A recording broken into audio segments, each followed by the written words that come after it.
knots there is. It's called a square knot. Looks kind of like a square, doesn't it? And it's used to splice two ropes together to make a longer rope. The brain-dead simple way to tie a square knot is to form a loop, take the other end of the line, stick it through, around the back, and back through again.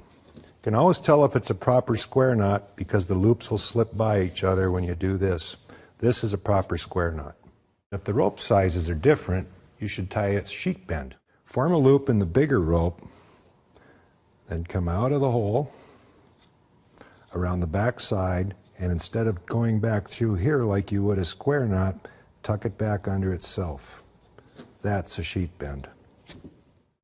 Whenever you need to tie a loop in the end of a rope, you should use a knot that sailors have been using for centuries, if not thousands of years. It's called a bowline, and it's one of the most useful knots that you can ever tie. Make sure you loop on top, not beneath, because if you do that, your knot will fall apart. So that's the way to start your knot. Then remember the little Boy Scout saying.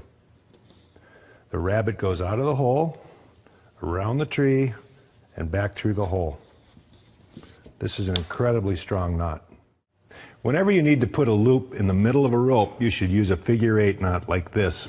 Looks a little bit like an 8, don't you think? Most people just wrap the loop around like this and tuck it through. That'll work, but you'll never ever get it untied again. So instead of just making one loop, go around twice. No matter how much tension you put on this knot, you'll always be able to untie it. Way before they had ratchet straps like this, truckers used to tie down loads with, guess what? A trucker's hitch. This is a very useful knot to know because you can put a tremendous amount of pressure on with an ordinary rope. Start by tying a figure-8 loop some distance from the end.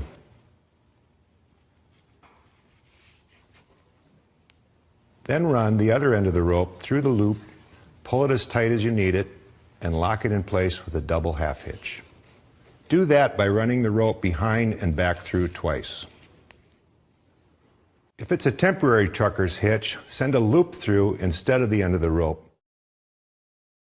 Then you can pull on the end and release it instantly.